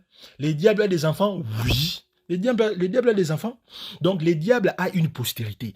Parce que la Bible dit, les serpents ont une postérité. Et sa postérité, c'est en inimitié entre la postérité de la femme et la postérité du diable. Les diables ont une postérité. Quelle est la postérité du diable? Les enfants du diable sont d'abord les anges des ténèbres. Voilà. Ce sont des anges qui ont accompagné les diables lors de sa révolte, lors de sa rébellion. Ceux qui ont suivi Satan, c'est sa première postérité. Les premiers fils du diable, ce sont des anges de ténèbres. Ce sont des divinités que Dieu a dit, tu n'adoreras pas d'autres divinités que moi. Ouais, tu ne peux pas adorer d'autres dieux. Mais ces dieux-là, c'est qui? Ce sont des anges des ténèbres. Ces anges des ténèbres opèrent par des démons. Ce sont aussi la postérité. La postérité du serpent, il y a aussi les démons. Non seulement les anges des ténèbres, il y a aussi les démons. Mais il n'y a pas seulement les démons. Les démons vont opérer aussi avec des hommes. Donc les démons, il y a des hommes qui s'arrangent à s'opposer à Dieu. Ce sont des hommes physiques. Parce que les anges des ténèbres et les démons, ce sont des esprits. Mais il y a des hommes physiques qui coopèrent avec les diables. Là, il y a des magiciens, des sorciers, même les païens. Vous voyez, les païens aussi, font partie de la descendance, de la postérité du serpent. Oh, j'aime la parole. Donc, les diables, c'est un père. La Bible dit, vous avez pour père les diables. Donc, les diables, c'est un père. Et quand on dit le père ici, dans la Bible, il ne faut pas penser qu'il y a seulement les pères biologiques. Non, frère. Les pères biologiques, c'est ce qui vous a engendré génétiquement. Mais dans la Bible, il y a les pères de la foi. Abraham, c'est le père de la foi. Romains 4, 11. Il y a le père incrédule. Les ancêtres des enfants d'Israël, Nombre 32, le verset 7 à 8 et 14. Il y a le père incrédule. Mais il y a aussi le père à la foi. Timothée est le père à la foi de Tite, de Timothée, plutôt Paul. Pierre est le père à la foi de Marc, dans 1 Pierre 5, 3. Donc, il y a beaucoup d'écritures. Paul a été le père à la foi des chrétiens des Corinthiens. 1 Corinthiens 4, verset 14. Donc, il y a aussi le père à la foi. Mais il y a aussi le père par rapport aux œuvres. Parce que Jean 8, 39 dit, non, il y répondit, notre père c'est Abraham. Jésus leur dit, si vous étiez enfant d'Abraham, vous feriez plutôt les œuvres de votre père. Donc il y a aussi le père par rapport aux œuvres. Les enfants d'Israël, les juifs qui parlaient avec Jésus, disaient qu'ils avaient pour père Abraham. C'est le père dans les œuvres, mais ils ont dit aussi, ils avaient pour père Dieu, parce qu'ils ne sont pas des fils légitimes. Là, nous voyons la notion de père spirituel, vous voyez. Donc, soit vous êtes enfant de Dieu, soit vous êtes enfant du diable. C'est dans un sens spirituel. Voilà. C'est pourquoi la Bible dit, si nous allons lire Jean 8, 44, vous avez pour père les diables. Vous voulez accomplir les désirs de votre père. Il a été menteur dès le commencement. Il ne s'intéresse pas dans la vérité parce qu'il n'y a pas de vérité en lui. Quand vous proférez les mensonges, vous êtes fils du diable. quand vous êtes meurtrier, vous êtes fils du diable. Quand vous mentez, vous êtes fils du diable. Quand vous vivez dans la méchanceté, vous êtes fils du diable. C'est pourquoi Caïn est fils du diable par rapport aux œuvres. Il tua son frère, Abel. Caïn, la Bible dit dans 1 Jean 3,12, il ne faut pas être comme Caïn qui tua son frère. Mais pourquoi il a tué son frère? Parce que ses œuvres étaient mauvaises. Vous voyez, par rapport aux œuvres, il a fait les œuvres du diable, c'est pourquoi il est fils du diable. On n'a pas dit que Caïn est fils biologique du diable. Cet enseignement, c'est un enseignement empirique. Dans Acte 13, quand vous lisez le verset 8 jusqu'au verset 10, vous allez voir que Élimas était le fils du diable. Paul dit, homme plein de toute espèce de ruse et de fraude. Vous voyez, la ruse, c'était les serpents anciens, Genèse 3 premiers. Alors, Élimas, comme il opérait par ruse et fraude, Paul l'appelait fils du diable. Donc, Élimas aussi était le fruit des rapports sexuels entre les serpents et qui? Et la mère d'Élimas. Vous voyez même la folie. Donc, il faut faire très attention. Donc, les diables, c'est un père. Donc, les serpents anciens ici, ils se manifestent par plusieurs manières. Donc, la descendance des serpents anciens donne les serpents. Maintenant, nous allons voir les manifestations de ces serpents. Parce que ces serpents se manifestent. Nous allons lire une écriture. Ces serpents se déguisent. Ésaïe 14, verset 29. Ne te réjouis pas, pays des Philistins, de ce que la verge qui t'est frappée est brisée, car de la racine du serpent sortira un basilic. Basilic, c'est un autre serpent venimeux. Et son fruit sera un dragon. Voilà, vous allez. Donc, les serpents changent de forme, c'est ramifie. Dans 2 Corinthiens 11, le verset 14, cela n'est pas étonnant puisque Satan lui-même se déguise en ange de lumière. Voilà. Donc, les diables se déguisent. Les diables se donnent plusieurs formes. Maintenant, nous allons voir les types des serpents, la manifestation de la descendance des serpents et les langages que nous devons apprendre pour dominer, pour marcher sur toutes ces races de serpents. Alors, parmi les manifestations sataniques, comme espèce ou race de serpents, premièrement, nous citons Léviathan. Lorsque nous lisons Ésaïe 27, le premier verset, nous lisons « En ces jours, l'Éternel frappera de sa dure et grande épée forte les Léviathans, serpents fouillards, les Léviathans, serpents tortués. Il tuera le monstre qui est dans la mer. » Parole du Seigneur. Ici, vous avez remarqué que les Léviathans, c'est un serpent tortué, c'est un serpent fouillard. Vous voyez? Nous ajoutons une deuxième écriture. Nous sommes dans Psaume 104, le verset 26. Là, se promènent les navires et c'est Léviathan c'est Léviathan que tu as formé pour se jouer dans le flot. Alors, les Léviathans ici, c'est qui? Les Léviathans, c'est l'esprit des troubles et des désordres. Vous voyez? Ces serpents créent des troubles. Ces serpents donnent les désordres. C'est pourquoi la Bible dit notre Dieu est un Dieu de l'ordre. Donc, quand vous voyez les désordres, dites-vous, vous avez affaire à une race de serpents. C'est les Léviathans, serpents tortués et fouillards. Vous voyez? Donc, l'esprit des troubles, c'est un esprit satanique. Alors, vous, comme chrétien, vous êtes appelés à faire quoi? À dominer sur l'esprit des troubles. Alors, il faudrait refuser des enseignements qui créent des troubles. La Bible dit, parce que nous sommes dans 1 Corinthiens 14, qui parle que la femme n'a pas reçu le ministère de la parole, et avant l'enseignement de la femme et le ministère de la parole, la Bible commence par l'esprit des prophètes sont soumis aux prophètes, vous voyez, et que notre Dieu est un Dieu d'ordre et de paix. Donc, lorsque l'ordre vous échappe, lorsque la paix vous échappe, vous avez affaire à l'esprit des Léviathans. C'est un esprit, c'est une race de serpents. Or, nous sommes appelés à dominer ces serpents, de marcher sur ces serpents. Ces serpents ne peuvent pas nous dominer. Comment reconnaître une chose que la Bible n'a pas dite? Vous voyez, la Bible dit la femme ne prêche pas parce qu'elle ne peut pas prendre de l'autorité sur l'homme. Alors, si vous faites le contraire, cela signifie quoi? Cela signifie que vous installez le trouble, vous renversez de l'ordre. Donc, vous chassez Dieu. C'est ça l'expression. Et puisque vous chassez l'ordre, cela signifie que vous êtes sous l'emprise du Léviathan. Vous êtes sous l'emprise du désordre. Mais les désordres ici, c'est le diable, c'est les faux prophètes. Ce sont des faux pasteurs, des faux docteurs, des faux apôtres. Déjà à l'époque des apôtres, à l'époque apostolique, ils étaient là, ces esprits léviathans, ces serpents tortués et fouillards. C'est pourquoi Paul dit dans Galates 5, le verset 10, qu'est-ce que Dieu dit? J'ai cette confiance en vous, dans le Seigneur, que vous ne penserez pas autrement. Vous voyez? Mais c'est lui qui vous trouble, quel qu'il soit, en portera la peine. Voilà. Donc, il y a des hommes qui vous troublent. Paul reconnaît ça. Et c'est lui qui est en train de troubler, c'est le diable qui opère par les faux prophètes.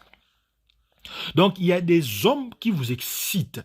Il y a des hommes qui vous poussent à se rebeller contre la parole. C'est ça le trouble.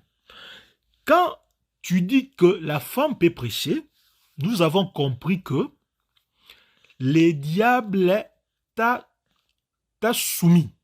Le diable t'a dominé. Donc, tu n'as pas dominé sur les serpents. Marcher sur les serpents signifie aussi ne pas se laisser conduire par les désordres. C'est ça. Ce n'est pas question seulement de chasser les démons. Nous avons le pouvoir de chasser les démons, de chasser tout ce que nous avons dit, toute la puissance satanique. Mais il y a aussi un autre langage dans les marchés sur les serpents, frère. C'est ce que nous, maintenant, nous commençons à enseigner. Et peut-être vous n'avez jamais vu cette manière. Galates 5, 10 dit qu'il y a des gens qui vous troublent. Tout comme dans Galates 1er, Galates 2, qu'il n'y a pas un autre évangile.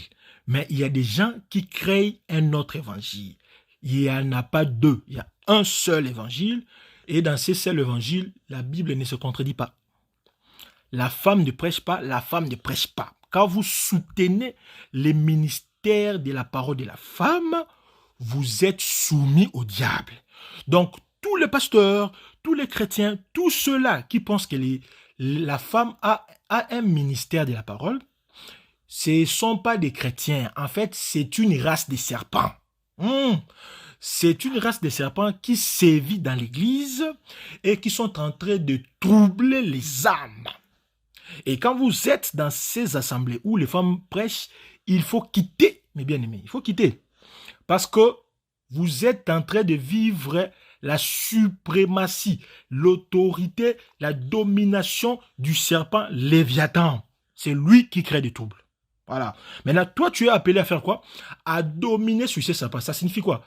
Ne vous laissez pas emballer dans ces histoires des femmes pasteurs, des femmes prédicatrices, des femmes apôtresses. Voilà. Même l'abomination des femmes doctoresses et ainsi de suite. Non, non. Ça n'a jamais existé. Ça n'existera jamais. C'est un esprit de trouble qui veut que la femme puisse prendre la parole devant l'assemblée des saints. Ce qui n'est pas le cas. Voilà. Mais aussi, vous allez remarquer, cet esprit de trouble, ces Léviathans, il y a des hommes qui les cherchent. Il y a des hommes qui les cherchent. Nous allons lire l'écriture. Il y a le frère Job qui nous dit. Job 3, le verset 8. Qu'elle soit maudite par ceux qui maudissent les jours, par ceux qui savent exciter les Léviathans. Voilà. Donc, il y a des hommes qui excitent les Léviathans. Ah bon? Mais comment exciter les Léviathans? Nous avons dit que les Léviathans, c'est un serpent de trouble. Lorsque vous partez chercher des marabouts, vous cherchez des troubles. Imaginez, souvent, même les chrétiens, ils se disent chrétiens, parce que moi, je ne les appelle pas chrétiens, dans ces groupes-là de foules. Jésus lui-même a dit, beaucoup de gens seront tentés. Donc, Jésus emploie les termes des gens. Moi, j'aime ça. Donc, il y a des gens qui se laissent conduire par l'esprit du diable, en fait. Il s'est dit chrétien, mais un de leurs frères vient de mourir et il se pose des questions. Qui a tué notre frère? Allant jusqu'à consulter un marabout. Allant jusqu'à consulter des pratiques spirites. Allant jusqu'à consulter des pratiques nécromanciennes. Alors, on se pose des questions. Ça, c'est quel esprit? Donc, vous réveillez les serpents, Léviathan. Vous voyez? Alors que vous avez reçu le pouvoir de faire quoi? De dominer sur les serpents. Ne vous laissez pas conduire. Parce qu'il y a toujours des tentations. On dit, nous allons chercher un marabout pour voir qui a tué notre frère. Ou qui a volé l'argent à la maison. Alors, si tu sais que tu n'as pas volé l'argent, allez-y trouver les marabouts. Non, frère, il ne faut pas partir. Il ne faut pas partir. Que vous voliez ou pas, que ce soit vous ou pas, il ne faut pas partir avec ces pratiques. Parce que quand vous partez, vous avez cherché le trouble. C'est pourquoi la Bible dit, vous êtes maudits, vous qui excitez les Léviathans. Parce que le diable était là chez lui, vous partez les chercher, vous faites même appeler des frères morts. Il y a un frère, on l'a tué, on a pris l'argent. Maintenant, qui a fait ça? Nous allons chercher des magiciens pour faire la nécromancie. Il va appeler l'âme de votre frère va parler. Ces frères-là qui parlent, vous pensez que c'est votre frère? Non, frère. Ces frères-là qui parlent, les pères qui parlent, la sœur qui parle. Lorsqu'on fait des incantations, ce n'est pas votre famille, ce n'est pas votre parent. Donc, c'est un sorcier, c'est un esprit errant. C'est un sorcier qui est en train de parler par la bouche de votre frère. Parce que vous avez réveillé les serpents tortués, les Léviathans. Alors, toi, comme chrétien, tu es appelé à marcher. Marcher, ça signifie ne cherchez pas ceux qui évoquent les démons. Ne cherchez pas ceux qui excitent les serpents. Voilà. Ça, c'était les Léviathans. La deuxième race, nous allons évoquer les serpents venimeux. Voilà, l'enseignement serait un peu long, mais je veux que nous puissions finir nous puissions terminer une fois pour toutes, pour que nous soyons bénis. Les serpents venimeux ici, la Bible parle de vipères. Et dans les vipères, il y a une race spéciale, les basiliques. Les vipères basiliques, c'est l'image des pharisiens, frère. C'est l'image des pharisiens. Matthieu 3, le verset 7. Mais voyant venir à son baptême beaucoup de pharisiens et de sadducéens, ça c'est Jean-Baptiste, il leur dit, race des vipères. Vous voyez? Donc, il y a des hommes qui sont des serpents. Il y a des hommes qui sont des serpents. Donc, les pharisiens étaient une race de vipères. Nous sommes dans Matthieu 12, 34. Race de vipères, comment pourriez-vous dire de bonnes choses, méchants comme vous êtes? Vous voyez? Donc, les races de vipères, les serpents vipères ici, ce sont des hommes méchants. Ce sont des personnes méchantes. Ce sont des personnes malveillantes. Parce que dans leur bouche ne sort que de mauvaises choses. Il s'agit des hommes médisants. Parce que vous allez lire dans la Bible, les pharisiens étaient médisants envers Jésus. Parce que médire, ça signifie dénigrer, parler en mal, raconter des choses, raconter n'importe quoi. Ce sont des ragots. Ce sont des hommes médisants. Alors que la Bible dit dans 1 Pierre, le chapitre 2, le verset 1er, rejetez donc toute méchanceté, toute ruse, les hypocrisies, les jalousies et toute médisance. Voilà. Donc les vipères, ce sont des hypocrites. Vous avez un frère qui se dit frère, vous avez une sœur, vous êtes dans une même assemblée, mais vous constatez qu'il est hypocrite. C'est un serpent vipère. Et vous êtes appelé à dominer ces serpents. Dominer les serpents ici, il faut dénoncer ses frères. Les frères hypocrites, on ne peut pas les garder dans l'église. On ne peut pas les garder dans l'assemblée parce que ce sont des fruits pourris. Et un fruit pourri contamine les autres fruits. Donc c'est pourquoi Paul parle de livrer à Satan. Il faut dominer ses frères qui ont cet esprit de médisance. Marcher sur les serpents, il est question aussi de faire attention à ces hommes hypocrites. Il faut faire attention aux basiliques. Parce que les basiliques, ce sont des pharisiens. Ce sont des hypocrites. Ce sont des hommes tortueux. Ce sont des hommes malveillants. Il faut faire très attention des hypocrites. Il faudrait faire très attention. C'est ça, marcher sur les serpents. Marcher sur les serpents dont nous parlons ici, c'est un vipère basilic. Il faut faire attention à ces genres d'hommes qui se disent chrétiens parce qu'il y a toujours des infiltrés dans l'assemblée. Parce que lorsque Jésus a demandé à Pierre de jeter le filet, mais les filets sortaient avec des poissons, mais il y avait aussi des faux poissons. Donc lorsque nous prêchons, lorsque nous évangélisons, ce n'est pas tout homme qui vient avec de bonnes intentions. Non, non. Il y a des frères qui viennent pour aimer les sœurs. Ce sont des serpents. Et quand vous constatez comme ça, un frère qui fait la cour des sœurs, un frère qui dit de n'importe quoi sur le frère, un frère qui médit sur les anciens, sur les hommes de Dieu, et vous constatez ces frères un serpent, s'il faut tuer ces serpents. Il faut marcher sur ces serpents. Ça signifie qu'il faut dénoncer ses frères, parce que c'est un serpent. Proverbe 23, le verset 31 dit quoi? Ne regarde pas le vin qui paraît d'un beau rouge, qui fait de perles dans la coupe et qui coule aisément. Le verset 32, il finit par mordre comme un serpent, à piquer comme un basilic. Vous voyez? Donc il faut faire très attention aux basiliques, aux serpents vipères basiliques. Mais il y a aussi des serpents vipères aspics. Les aspics ici, qui sont des serpents, c'est l'image des gens qui ont des paroles mauvaises. Donc une parole gilette. Quand il parle, quand il vous répond, frère, vous êtes blessé. Donc quand il ouvre sa bouche, c'est pour blesser le cœur des gens. C'est pour frustrer des gens. C'est comme on dit en français, c'est un rabat-joie qui détruit l'ambiance, la joie qui régnait dans la communauté. Cet homme, cette sœur, c'est un vipère aspic. Nous allons lire les Écritures. Donc, la bouche peut inoculer de venin. Et les venins ici, ce sont des mauvaises paroles. Quand vous ouvrez la bouche, vous dites toujours des mauvaises paroles. Romains 3, le verset 13.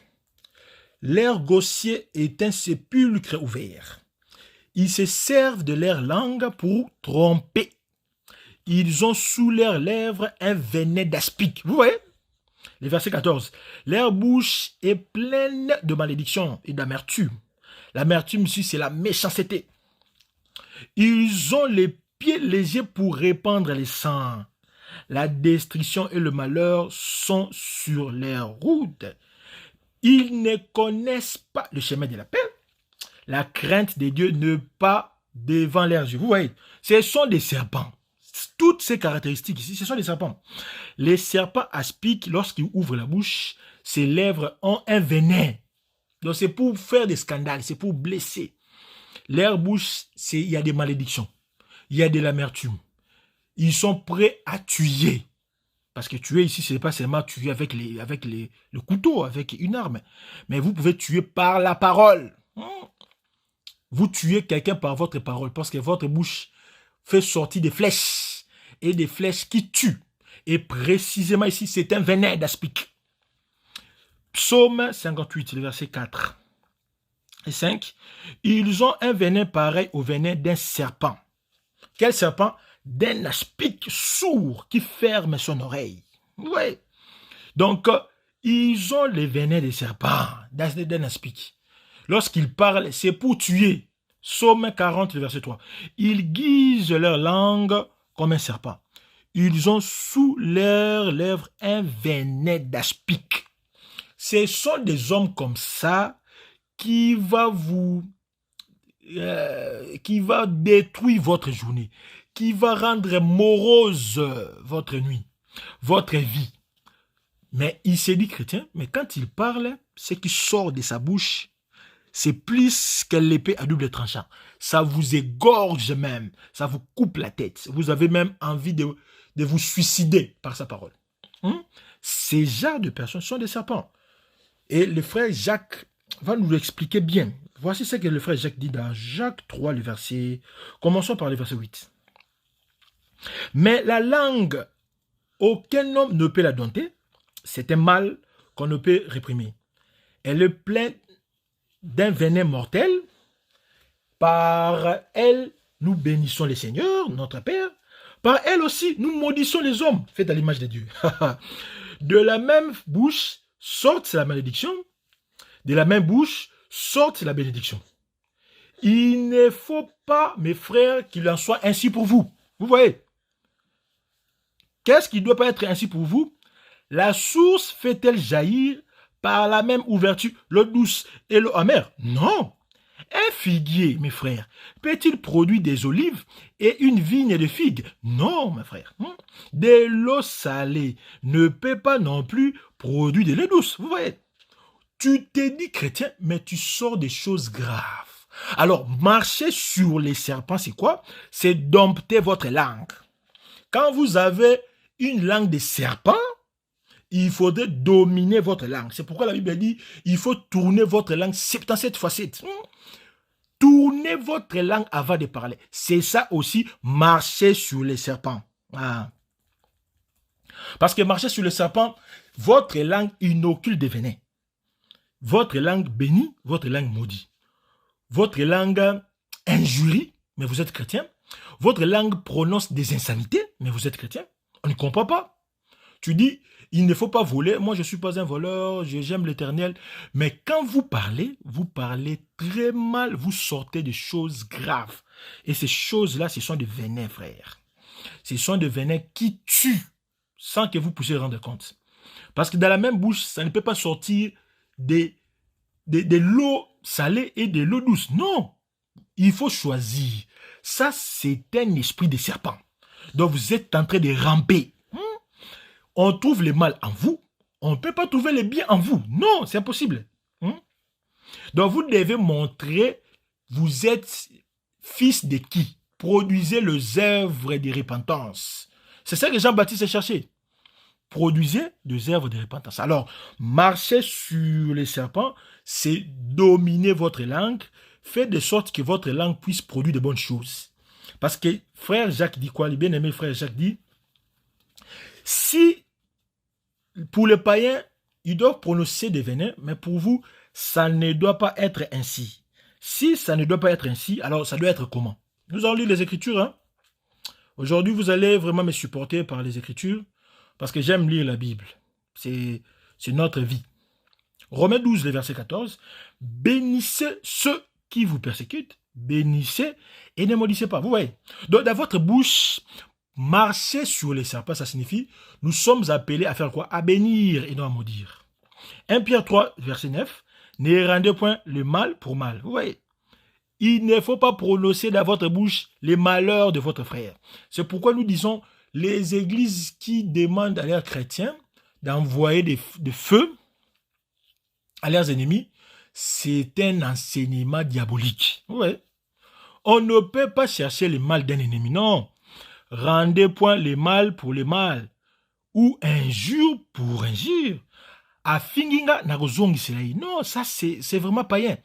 Tu ne peux pas injurier parce que toi on t'a injurié, non. Vous voyez?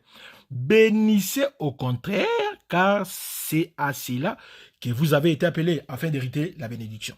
C'est ça, frère. C'est ça, marcher sous les serpents. Marcher sous les serpents, ce n'est pas seulement de chasser les démons. Non, c'est ça aussi. C'est de dominer votre langue. Parce que la langue aussi, c'est un serpent. Nous avons des venins dans notre bouche. Et quand nous avons des venins dans notre bouche, donc nous devenons tout un serpent. Colossiens 4, le verset 6. Que votre parole soit toujours accompagnée de grâce, assaisonnée de sel, afin que vous sachiez comment répondre à chacun. Vous voyez? Donc, mettez du sel dans votre langue, dans votre bouche. Assaisonnez. Faites de votre mieux pour que vous puissiez répondre à chacun. Et en répondant à chacun, vous ne puissiez pas les blesser. Voilà, c'est ça, être chrétien. Marcher sur les serpents, c'est assaisonner votre langue. Mettez des sels dans votre manière de parler. Donnez de la saveur, donnez du goût aux autres. 1 Chronique 16, 24. Racontez parmi les nations sa gloire, parmi tout le peuple de ses merveilles. Au lieu de maudire, au lieu de dire n'importe quoi, racontez ce que le Seigneur vous a fait. Témoignez de Dieu. Voilà, c'est ça qu'il doit faire la bouche. Témoigner de Dieu, au lieu de jeter les venins aux autres. Ça, c'est très important. Donc, il y a plusieurs écritures que vous pouvez lire. Donc, vous pouvez lire à la maison Psaume 37, verset 30-31, 1 Timothée 5, le verset 13. Il y a beaucoup de choses que vous devez lire. Voilà. Maintenant, dans les serpents aspics, il y a aussi un élément important. Il y a le commérage. Parce que le commérage, ici, c'est le kisongi-songi. Le kisongi-songi, c'est un venin, frère. C'est un venin. Parce que vous voulez toujours s'occuper des choses des autres. C'est pourquoi, dans 1 Timothée 5, le verset 13, Paul va dire aux jeunes femmes veuves d'avoir des maris. Pourquoi? Parce que, étant oisifs, elles apprennent à aller de maison en maison. Vous voyez? Non seulement elles sont oisives, mais encore quand causeuses et intrigantes, disant ce qu'il ne faut pas dire. Voilà. Les songi. Donc, ils se promènent maison en maison pour dire n'importe quoi. Il dit des choses qui ne leur concernent pas. La Bible dit, occupe-toi de tes affaires. Mais pourquoi toi, tu as toujours envie de dire des choses des autres? Non, frère. Ça, c'est un esprit serpent. Parce que c'est lui qui ne dit pas en face à son frère ce qu'il pense, ce qu'il doit reprocher. Il tourne par derrière. La queue, c'est le diable. La queue, c'est le diable. Donc, quand vous tournez derrière, nous avons affaire à un serpent. Occupe-toi de tes affaires, frère. C'est la Bible qui dit ça. 1 Thessaloniciens 4, 11. Et puis 1 Pierre 4, 15. Occupe-toi de tes affaires. Ce qui ne te concerne pas, il ne faut pas dire. Il ne faut même pas mettre de commentaires. Ce n'est pas ton problème. Voilà. Et puis troisième race, nous allons parler de serpent séducteur. Ici, c'est l'esprit de séduction. 2 Corinthiens, verset 11. 2 Corinthiens, chapitre 11, verset 3. Toutefois, de même que le serpent séduisit Ève par sa ruse, je crains que vos pensées ne se corrompent plutôt, et ne se détournent de la simplicité à l'égard de Christ. Vous voyez? Donc, la séduction ici, c'est un serpent. Parce que le serpent ancien a séduit Ève dans les jardins. Et cette séduction continue aujourd'hui par des hommes physiques. Aujourd'hui, nous sommes séduits par des faux enseignements. Nous sommes fascinés par des fausses prophéties. Et ce qui vous séduit, ce sont les sorciers. Les sorciers ici dont je parle, ce n'est pas les sorciers qui volent avec un bâton. Non, ce n'est pas eux. Qui prennent un bâton et puis ils volent la nuit. Ce n'est pas eux que nous parlons ici. Les sorciers, là nous allons prendre une écriture. Qui sont les sorciers? Parce que ce sont des sorciers qui véhiculent la séduction. L'esprit séducteur, c'est un serpent. Mais qui est un sorcier? Galates 3, le verset 1er. Cherchons ça. Galates 3, le verset 1er. Ô Galates, dépourvus de sens, qui vous a ensorcelé? Qui vous a fasciné? Vous, aux yeux de qui Jésus-Christ a été peint comme Christ. Vous voyez? Donc, c'est lui qui ensorcelle par des faux enseignements. C'est un sorcier. C'est un sorcier. Voilà. Donc, un sorcier, c'est un faux prédicateur. Un sorcier, c'est un frère, c'est une sœur qui enseigne des choses qui n'existent pas dans la Bible. En fait, c'est un sorcier, autrement dit, c'est un magicien. Deutéronome 18, verset 10, dit quoi? Il ne se trouvera pas au milieu de vous personne qui fasse passer par le feu son fils ou sa fille. Ni devin qui se mêle des divinations, ni pronostiqueur, ni enchanteur, ni magicien, ni sorcier. Vous voyez? Donc, les magiciens ici, ce sont des prédicateurs qui ont des bâtons magiques. Ce sont des prédicateurs qui font sortir des choses, vous ne savez pas ça sort d'où. Nous comprenons que ces prédicateurs ont l'esprit de Janès et de Jambres. Parce que Jambres et Janès faisaient quoi? S'opposer à Moïse. Vous êtes encore en Égypte. En Égypte, Moïse faisait des miracles, Mais les contre-miracles de Moïse étaient opérés par les bâtons magiques de magiciens qui entouraient Pharaon. Et parmi eux, il y avait Janès et Jambres. Cet esprit qui était dans Janès et qui était dans Jambres, c'est les serpents séducteurs. C'est l'esprit séducteur. Parce qu'il s'opposait à la vérité. Donc, il y a des prédicateurs comme ça qui s'opposent à la vérité. On présente la vérité et s'oppose à la vérité. Voilà. C'est comme ça. Et on ne sait pas pourquoi. Donc, vous comprenez que quand on vous prêche, on vous fait raisonner, on vous exhorte, et que vous ne voulez pas, nous comprenons que vous avez un esprit de serpent séducteur. Et c'est très dangereux. Voilà, c'est très dangereux. Donc, il s'oppose à la parole de Dieu. Vous dites que la dîme n'est plus d'actualité, vous présentez la parole, mais il doute. La femme ne doit pas prêcher dans l'assemblée des saints. Il doute. Et il s'oppose dans toutes les vérités. Nous comprenons que c'est l'esprit Janès et Jambres. Ces serpents de séduction, comme Hyménée, renversent la foi des autres. Mais malheureusement, beaucoup vont suivre ces hommes. Parce que vous voyez dans ces églises, il y a beaucoup de personnes. Nous comprenons simplement que parce que le chemin qui conduit à la perdition est large et spacieux. C'est pourquoi on ne s'étonne plus.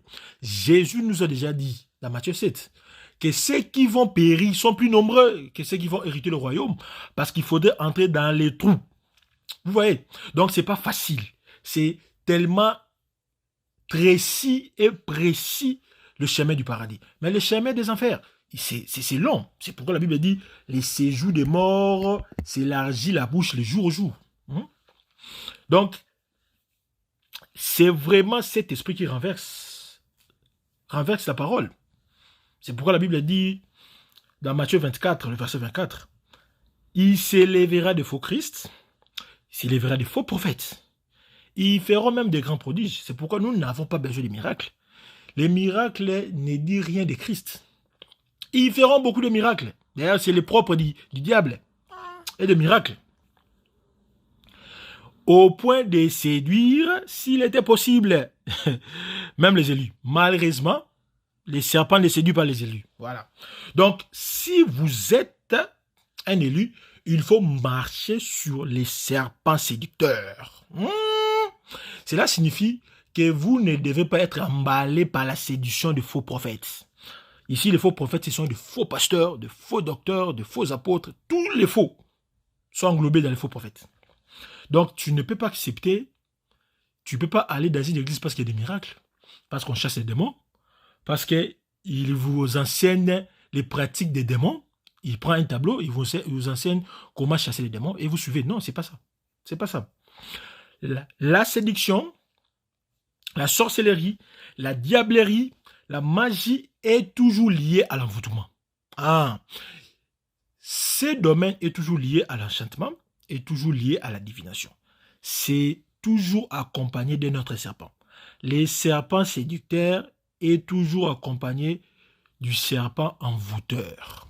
J'aime ces choses.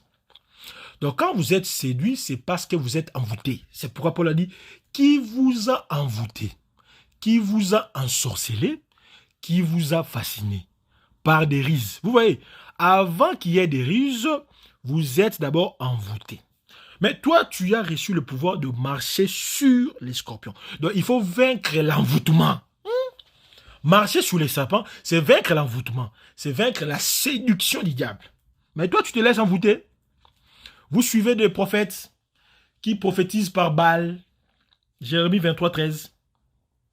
Il y a des hommes qui prophétisent par divination, comme la femme là, dans Acte 16, de verset 16 jusqu'au verset 18 là, prophétisée par l'esprit de Python. Vous voyez? C'est un serpent. Vous voyez maintenant? Donc, les serpents envoûtés, c'est un python. J'aime ces choses. Mais vous dites chrétien, vous êtes appelé chrétien, mais vous êtes dominé par un python. C'est pas possible. La Bible dit, il nous a donné le pouvoir de faire quoi?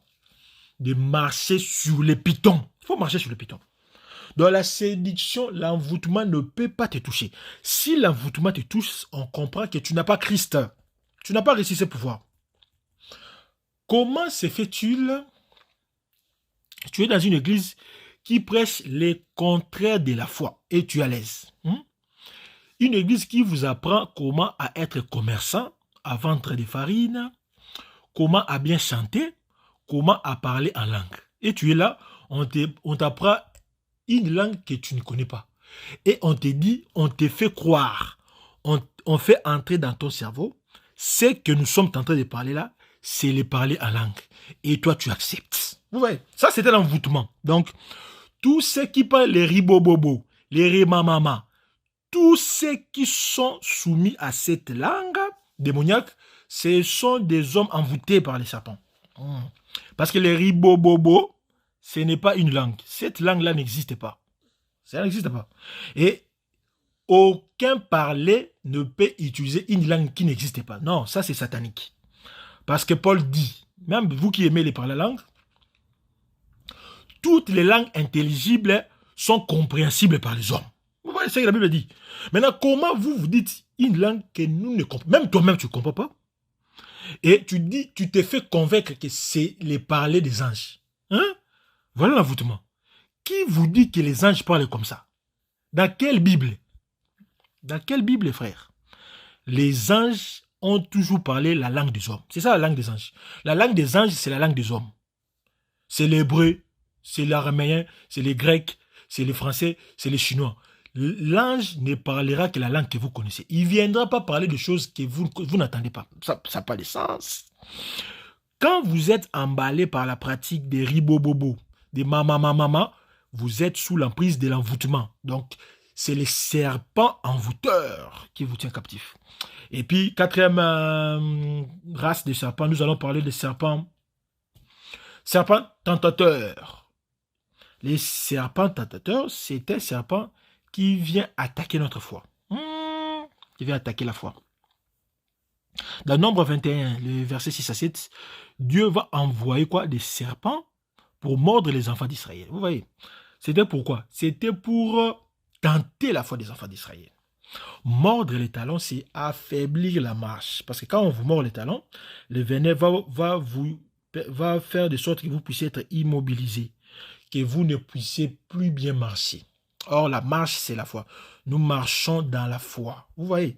Donc, les serpents qui vont vous mordre, c'est pour vous empêcher d'accroître votre foi. Donc, les serpents qui mordent, c'est pour tenter notre foi. C'est le diable. Dieu ne tente pas. C'est les diables qui tentent. Jacques 1er, le verset 13. Parce que la Bible dit que personne, lorsqu'il est tenté, ne dit c'est Dieu qui me tente. Non, Dieu ne tente personne. Mais chacun est tenté quand il est attiré, amorcé par sa propre convoitise. Vous voyez? Donc, c'est le diable qui a tenté Ève. Et Ève a dit c'était bon à voir, bon à manger. Vous voyez? Agréable. Et elle est tombée par sa propre convoitise. Donc, la tentation défaille la foi. C'est pourquoi marcher sur les serpents, c'est combattre les bons combats de la foi. C'est combattre les bons combats de la foi. C'est vaincre en fait l'incrédulité. Parce que les serpents va installer à vous l'incrédulité. Va faire de sorte que vous soyez fatigué. Vous voyez? Et les diables tentent tout le monde. Il ne faut pas dire, moi je suis pasteur, moi je suis docteur, les diables ne peuvent pas me tenter. Impossible. Galates 6 premier dit, les diables tentent tout le monde. C'est pourquoi frère, c'est pourquoi sœur, si un homme vient à vous à être surpris en faute, il faut être spirituel pour pouvoir les corriger. Parce que sinon, en corrigeant votre frère, en corrigeant votre sœur, vous allez tomber vous-même dans ces pièges. Vous voyez? Les diables tentent tout le monde. D'ailleurs, vous savez, il a tenté Jésus dans le désert.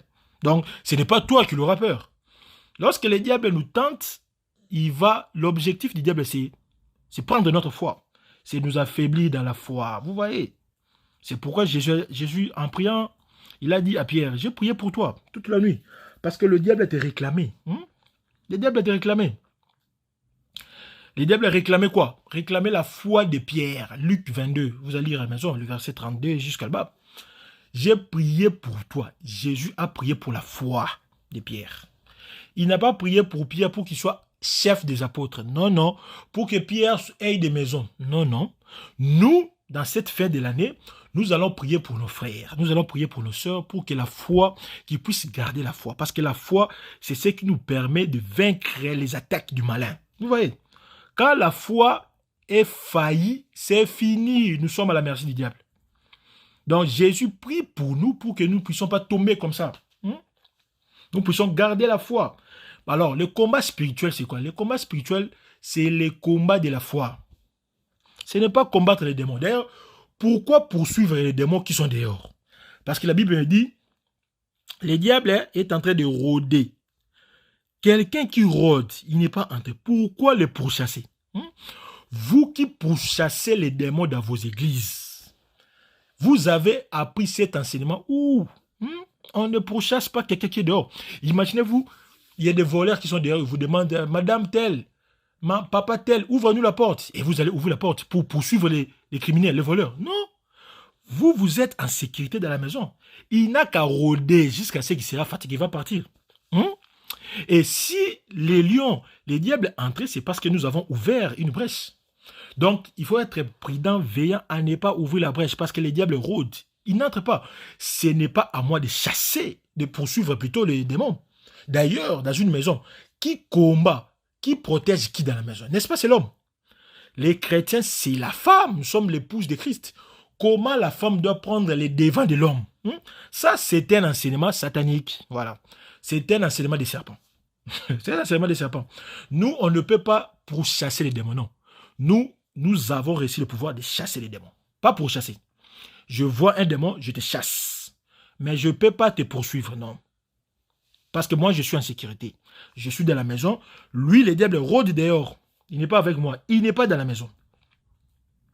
Donc, la foi, c'est un élément important. C'est pourquoi Ephésiens 6, le verset 16 dit, prenez par-dessus tout quoi? Les boucliers de la foi. Donc, la foi, c'est un bouclier avec lequel vous pourrez faire quoi?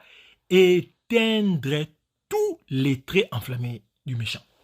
Donc, les diables attaquent par des flammes, par des flèches empoisonnées pour affaiblir notre foi. Et marcher sur les serpents, c'est quoi? C'est garder notre foi. Voilà, c'est un combat spirituel. Marcher sur les serpents, c'est combattre la spiritualité. Combattre pour la foi. Ce n'est pas combattre les démons, ce n'est pas combattre ma tante, ce n'est pas combattre les liens spirituels. Aucun chrétien n'a de liens spirituels. Parce que quand tu es en Christ, tu es devenu une nouvelle créature. Alors, vous avez un nouveau lien de sang. Vous voyez? Le sang que j'ai, c'est le sang de Jésus. C'est la vie. Donc, les sangs de mon père, les sangs de ma mère, n'ont aucun effet sur moi. Parce que moi, le sang que j'ai aujourd'hui, bien que physiquement, je suis descendant de mon père par le sang, mais je suis un homme qui est positionné dans les lieux élevés. Vous voyez? Ce n'est pas le sang qui coule à moi qui a une autorité sur moi. Non, non. C'est le sang de mon père. J'ai reçu un nouveau père lorsque j'ai reçu Jésus comme Seigneur Sauveur. C'est l'Éternel. Voilà. Donc c'est le sang de Jésus qui coule à moi. Mais comment je dois encore avoir des liens de sang de mon père? Non, non. Ça, c'est quel enseignement? Un chrétien qui a des liens de famille. Ça n'existe pas. Ça, c'est un enseignement des serpents. Alors, il faut marcher sur les serpents, donc rejeter ces enseignements. Alors, qu'est-ce qu'il faut conclure pour les serpents? Il faut conclure que pour saisir les serpents, il faut prendre par la queue. Dieu a dit à Moïse, nous sommes dans Exode 4, jette par terre les serpents, la verge, et la verge devient un serpent. Il va dire à Moïse, étends ta main, saisis-les par la queue. Voilà, on saisit les serpents par la queue. Par la queue, ça signifie quoi? Il faut saisir les serpents par la queue. Ici, la queue, c'est le faux prophète. Ésaïe 9, le verset 14-15, nous dit que la tête, c'est l'ancien, la queue, c'est le faux prophète. Donc, il faut commencer d'abord à détecter les faux enseignants. Quand vous détectez les faux enseignants, vous allez saisir les serpents. Vous n'irez pas dans ces assemblées. Donc, des faux prophètes, de faux prédicateurs, ce sont là la queue du serpent. Et il faut saisir les serpents par la queue, pas par la tête. Voilà. Deuxième solution, il faut faire quoi? Pour marcher sur les serpents, il faut mettre du feu. Mettre le feu, c'est prier, frère. Dans Acte 28, vous allez lire à la maison. Hein.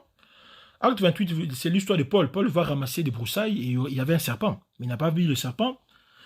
Lorsqu'il va mettre le feu les serpents vont sortir. Vous voyez? Donc, les serpents sortent par la prière. Le feu ici, c'est la prière. Il faut beaucoup prier. Vous ne voulez pas prier, mais vous voulez chasser les démons. Les démons ne sortent pas comme ça. Nous devons marcher sur les serpents par le feu. Et le feu, c'est la prière. Parce que la prière, c'est une arme à la fois offensive et défensive. C'est l'unique arme qui attaque et qui nous défend. La prière attaque, c'est parce que Ésaïe 49, le verset 2 dit que non, lorsque nous prions, nos paroles sont des épées. Nos paroles sont des couteaux. Nos paroles sont des flammes. Vous voyez? Ça attaque le monde des ténèbres quand nous prions. Mais quand nous prions aussi, la prière nous protège, nous défend. Parce que la prière est associée à la foi. Parce que quand nous prions, nous devons associer la foi. Tout ce que vous demanderez avec foi par la prière, vous allez recevoir. Donc la prière est associée à la foi. Or la foi, c'est une arme offensive. Voilà. Et puis, pour finir, nous parlons des scorpions. Les scorpions, c'est comme les serpents. Nous avons dit qu'ils marchent ensemble. Les scorpions ont aussi des venins. Nous avons déjà parlé des venins, qui sont de mauvaises paroles aussi. Mais ici, nous allons parler des scorpions comme des hommes méchants. Voilà. Des hommes méchants. Parce que les hommes méchants, ce sont des hommes ici, nous voyons des hommes qui sont hypocrites, des hypocrites et des traîtres.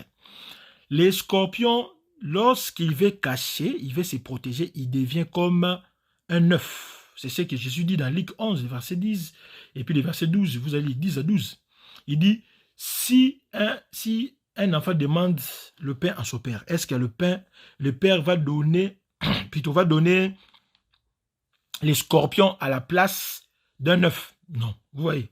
Donc, les serpents, les scorpions plutôt, se déguisent à un œuf. Donc, ils se camouflent. Ils se déguisent comme les serpents. Les scorpions aussi se déguisent, vous voyez. C'est pourquoi les hommes méchants, de femmes méchantes, ce sont des scorpions. Siracide, le chapitre 26, le verset 7. Siracide, je suis dans la version Tob, si vous avez la version Tob. Une méchante épouse, c'est une paire de bœufs en désaccord. C'est lui qui la tient est pareil à celui qui tient ou qui saisit un scorpion. Donc, une femme méchante, une épouse sorcière, c'est un scorpion. Donc, marcher sur les scorpions, c'est quoi? Ce n'est pas craindre ces hommes méchants. C'est en fait dominer les persécutions des rebelles de la loi. Ésaïe 2, le verset 6, dit quoi? Et toi, fils de l'homme, ne les crains pas leur discours, quoique tu aies auprès de toi des ronces et des épines, que tu habites avec les scorpions. Vous voyez, nous habitons avec les scorpions, donc des hommes méchants, il ne faut pas les craindre. Il ne faut pas craindre leur discours, ne t'effraie pas devant leur visage, quoi qu'ils sont une famille de rebelles. Donc, Dieu nous demande de ne pas être intimidés par les scorpions. Les scorpions, ce sont des adversaires, ce sont nos ennemis, ce sont des païens, parfois qui nous menacent, parfois aussi nos frères dans l'assemblée, parce que c'est un traître, c'est un hypocrite, c'est un scorpion. Donc, la Bible dit de ne pas avoir crainte d'eux. De ne pas avoir crainte. Que l'Éternel puisse nous garder. Voilà. Donc, ce sont des scorpions. Ce sont des scorpions. Deuxièmement, les scorpions aussi, c'est l'image de tourment. Les scorpions tourmentent. Nous avons dit dans l'Apocalypse 9, le verset 5, ils disent, il leur a donné le pouvoir non de tuer, mais de tourmenter pendant 5 mois. Les scorpions tourmentent avec son aiguillon, avec son dard. Et le tourment ici, c'est la tristesse, c'est le désespoir, c'est la culpabilité, les inquiétudes, la détresse. Vous voyez. Alors, marcher sur les scorpions, c'est dominer la tristesse. Là, vous pouvez lire 1 Thessaloniciens 5,16, vous pouvez lire Philippiens 4,4.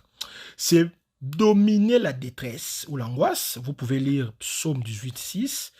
Vous pouvez lire Psaume 50,15. Vous pouvez lire Psaume 107, le verset 6, le verset 7, le verset 13, le verset 14, le verset 19, le verset 20, le verset 28, le verset 29.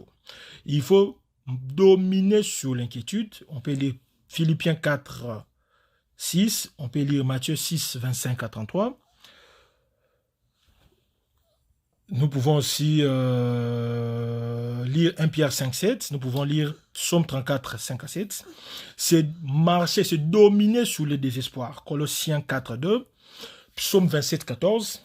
Ésaïe 25, 9. Romains 8, 24 à 25. Actes 12, verset 5. Mais c'est aussi dominer la culpabilité. Là, il faut lire Romains 5 premier, Romains 4, 4. Et puis Romains 8, 30. Voilà, ça c'est marcher sur les scorpions. Et puis les scorpions, c'est l'image de la mort. Or, la mort a pour venin l'aiguillon, le péché. Vous voyez? Donc, marcher sur les scorpions, c'est dominer les péchés. Voilà. Vous vivez une vie de péché, mais vous voulez qu'on puisse déclarer pour vous des bonnes choses. Non, frère, ça ne fait rien. Nous sommes en fin d'année. Vous allez voir beaucoup des affiches de veillées prophétiques, de veillées ceci, veillées de restauration. C'est votre année. C'est bien, frère. On peut déclarer toutes les bonnes choses pour vous parce que vous êtes un pécheur. Ça ne fera rien. Voilà. Parce que ceux qui vous appellent dans ces veillées, ils vous disent qu'il va déclarer des choses. Mais c'est faux. Les bonnes déclarations, c'est dans Deutéronome 28. Deutéronome 28. Si vous respectez l'Éternel, voici les bénédictions qui vont suivre. Voilà. Le pasteur n'a pas besoin de déclarer sur vous ces bénédictions. Non, c'est déjà déclaré. Dieu lui-même l'a déclaré. Donc, vous n'avez qu'à vivre la vie sans péché. C'est de marcher sur le scorpion. Marcher sur le scorpion, c'est dominer la mort. Or, la mort a pour aiguillon les péchés. Donc, dominez les péchés et vous serez de chrétiens solides. Voilà. C'était notre enseignement. C'était un peu long, mais c'était salutaire pour nous parce que dans l'évangile de Christ, nous répétons les mêmes choses parce que c'est salutaire. Que le Seigneur nous aide à pouvoir répéter cet enseignement et à pouvoir marcher sur les serpents et de marcher sur les scorpions pour que les diables ne puissent pas dominer sur nous, mais que nous puissions dominer sur lui maintenant et à jamais. Que l'Éternel vous bénisse.